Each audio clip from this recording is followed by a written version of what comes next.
Tansei, I'm Kanesatake. Welcome to APTN National News. Thank you for joining us. Conservative leader Pierre Poilievre says if elected, his party will be tougher on crime. He says, for example, judges will impose consecutive sentences on those found guilty of murder. And he also says the Conservatives will impose a 3 strikes and you're out law. Poilievre announced his plans at a press conference in Montreal last week. He says the Liberals are not doing enough to stop crime and allowing those convicted of a crime out of jail too quickly.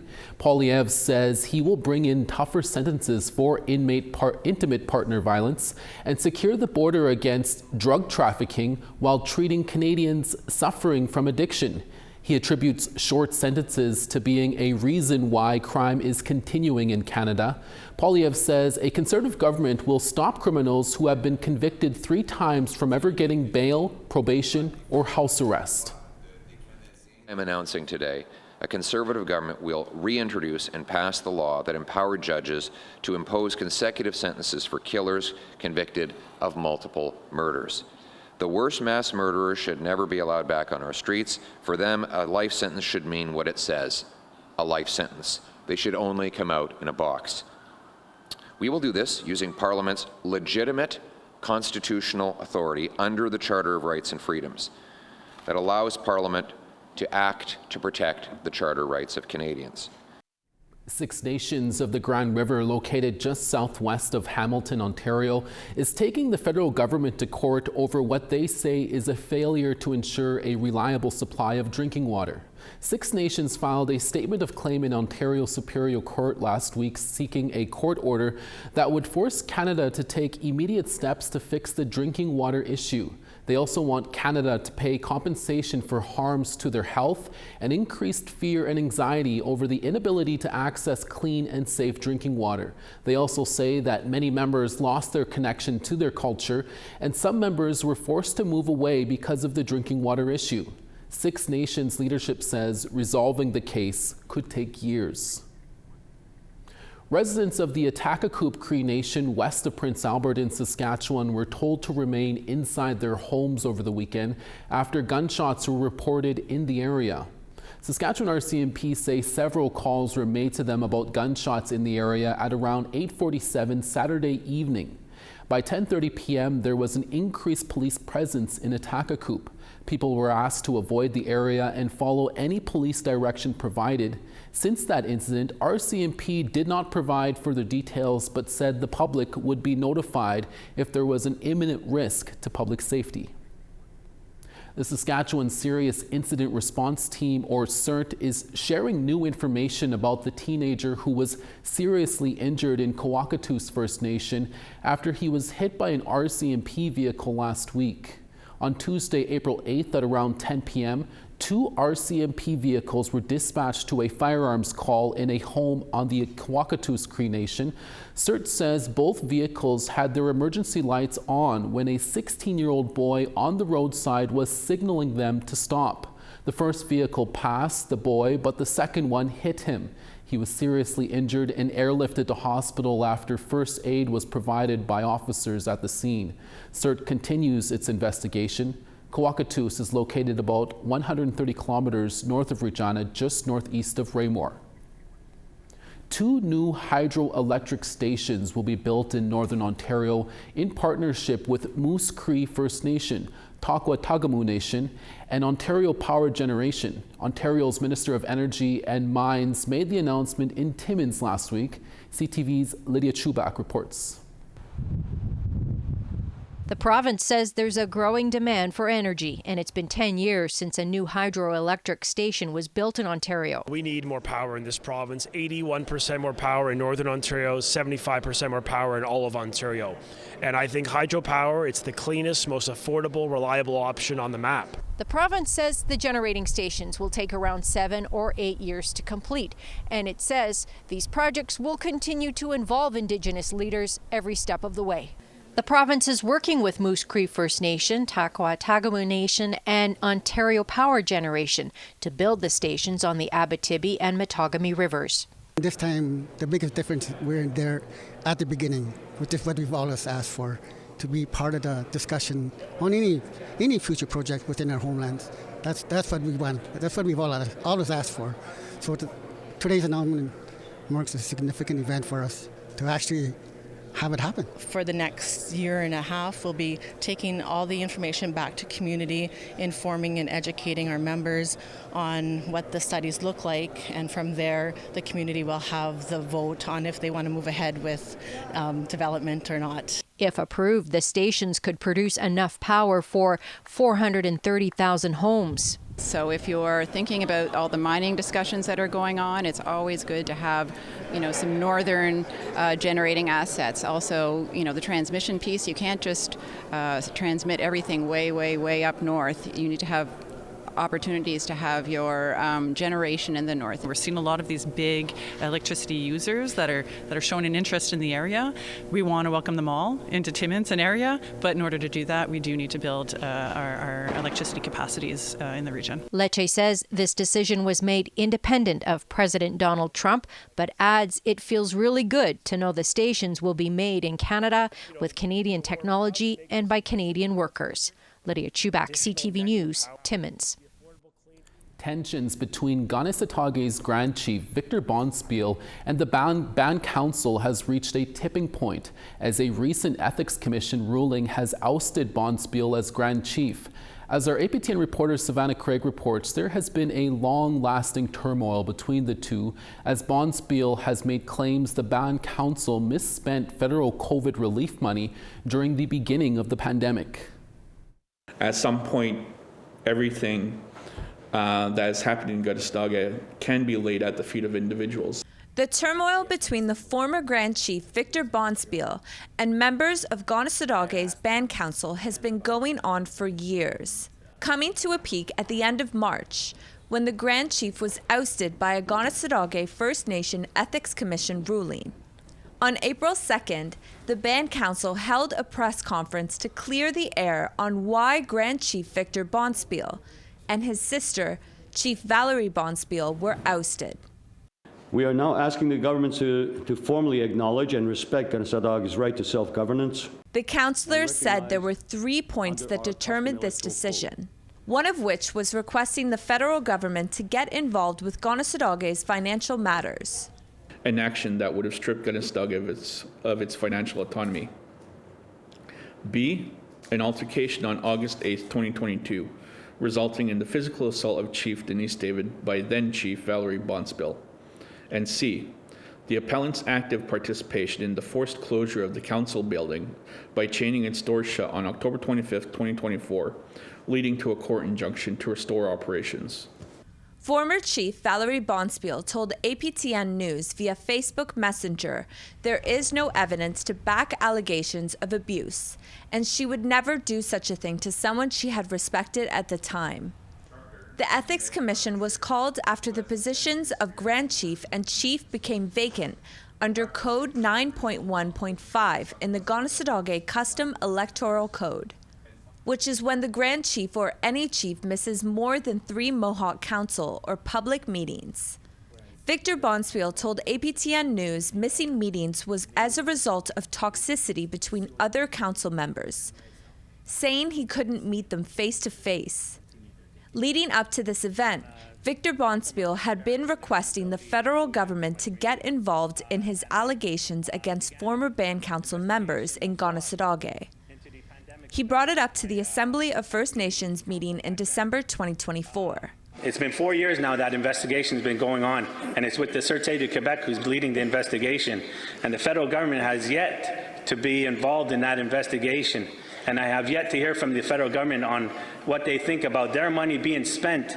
Bonspiel is referring to funds given to Kanesatake for COVID relief in 2020. Crown Indigenous Relations and Northern Affairs responded to APTN News, but did not respond to our questions about whether the government will look into Bonspiel's allegations. The current council denies Victor Bonspiel's claims. Where's the body? Everybody's looked. So if there does turn out to be anything, I think the most it might come down to is a possible maybe breach of public trust, but then that's a whole different matter. Victor Bonspiel provided APTN News with a number of financial documents during an interview in December. Unaudited financial records for the 2020 fiscal year appear to show that Chief Patricia Meilleur received close to $500,000. In a Facebook message, Meilleur told APTN News she had done nothing wrong. Serge Outsi-Simon, who was Grand Chief during the beginning of the pandemic, also denies Bonspiel's claims. All the funding that was distributed was through proposals. And that went through Wabanaki, I believe, at the time. And the federal government put its stamp of approval. Bonspiel says he took this case to the Sûreté du Québec 4 years ago. We launched the investigation with the use of the forensic audit outcome, and now we're just waiting for it to hopefully be completed, and people will be held responsible for that. In a phone call, the SQ confirmed there is an ongoing investigation for fraud. The provincial police spokesperson said the police are not investigating the Band Council. They are looking into an external agency in Kanesatake, but could not confirm which agency, as it is an ongoing investigation. The SQ confirmed this investigation was launched in August 2021 and that it is near completion, but could not confirm when it will be done. Victor and Valerie say they will both continue acting as Grand Chief and Chief until their community says otherwise. The Band Council says both could be charged for this. It is asking for the federal and provincial governments to respect First Nations law. Indigenous Services Canada spokesperson Pascal Laplante told APTN News via email they're aware of the Ethics Commission's ruling and is reviewing the information.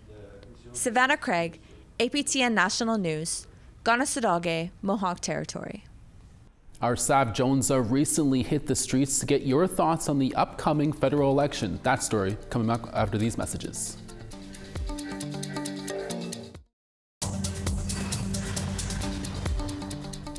Welcome back. We now want to tell you about this week's web poll question. Over at aptnnews.ca, we asked, did you know that there is a drug more than 99% effective at preventing someone from acquiring HIV through sex? 68% had voted no, 32% had voted yes. Next, we asked, do you think young people who are old enough to vote actually care about politics? 42% had said yes, 37% said no, and the rest were unsure at 21%. And lastly, we asked, would you be more likely to vote for a candidate because they're Indigenous despite what political party they represent? The majority had voted no at 70%, and the rest voted yes at 30%. Thank you to all who took the time to vote. Every week we add 3 new questions you can vote on. Head to aptnnews.ca for the chance to be for your vote for coming up. We also wanted to know what answers our youth would give to these web poll questions. Our APTN reporter Sav Jonesa went down to the University of Manitoba to talk with Indigenous students about their thoughts on the upcoming federal election. Hey, I'm at the University of Manitoba at their Magizzi, Agamic, or Bald Eagle Lodge, where I'm going to go ask Indigenous university students their opinions on the upcoming federal election. Let's go see what they have to say. Do you think young people who can vote care about politics? I think a lot of them now, they want to be involved and they want to talk about it because that is their, whoever gets voted in, that is, you know, they're going to be stuck with them for the next 4 years, to put it lightly. That's a very mixed question because I do know a lot of people who do care about it, but I also know some people that do not, and that's the issue because we are the future generation of leaders that need to make these decisions for our country. We need to make sure that we educate ourselves on these matters and on these issues to make sure that we do not make the wrong decision or not even make a decision, because in this election it's important for us to make a decision. What would you say are some of the most important issues facing Canada today? Probably like one of the main ones that I feel like it's been going on forever is the loss of recognition for Indigenous people. It feels like everybody's sort of like pushed to their own little areas. Like some places only gonna have like good drinking water and stuff, which is it's a bit sad to hear. It's just the economy is not great right now. You know, I live in Osborne, and my rent's going up, and I'm a full-time student, and it's hard to afford schooling. It's hard to afford groceries. I got to work full-time on top of taking a full-time course load. Everything that's been happening recently has been trying to divide the people up into either by race, or they're trying to get rid of trans rights, abortion rights. I think you're more likely to vote for a candidate because they're Indigenous despite the political party they represent? See, initially I would have been like, yeah, but I think now it's more of being like, hey, they're Indigenous, that's great, that's an awesome bonus, but actually delving in and seeing what they're going to stand for and what they're bringing.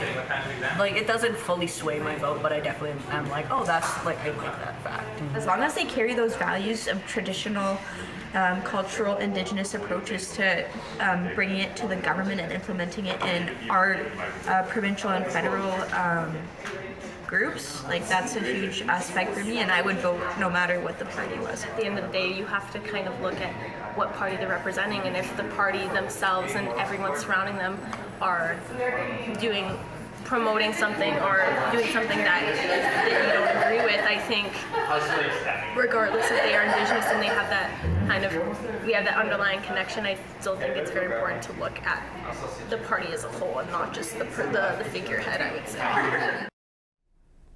Thank you, Sav. Federal party leaders will square off this week in back-to-back debates, and APTN News will bring you extensive coverage of both events. First up is the French language debate taking place on Wednesday. You can watch that live right here on APTN. Nouvelle Nationale de APTN will also provide in-depth analysis leading up to and following the debate led by host Kim Sullivan. That pre-show will get underway on Wednesday at 7:30 Eastern Time. At the same time, it will air on APTN Languages in Inuktitut. The French language debate will also air on Thursday on APTN Languages in Innu and Eastern Cree. And then on Thursday, you can watch the English language leaders debate live on APTN at 7 p.m. Eastern Time. Dennis and I will be live at 6:30 p.m. Eastern Time right after your APTN National News. We'll be joined by Pam Palmater, Jennifer Leywitz, and Cam Holstrom to queue up the debate. We'll also have a half-hour post-show following the debate at 9 p.m. Eastern Time. Our APTN Languages channel will present the show in Plains Cree at the same time. The English language debate will re-air on APTN Languages in Inuktitut and Anishinaabemowin. We have more news coming up right after the break. Stay with us.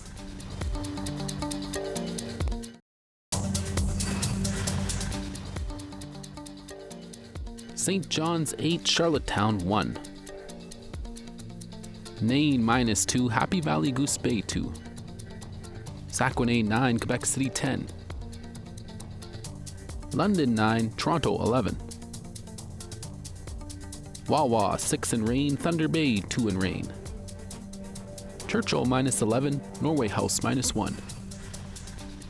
Winnipeg sunny and 1, Gimli 0. Yorkton 3, Regina 3 as well. Stony Rapids -5, Uranium City -4. Rain in Peace River at 15, Fort McMurray 12. Medicine Hat sunny and 12, Lethbridge 15. 17 in Kamloops, Campbell River 14. 16 in Fort Nelson, Smithers rain and 10.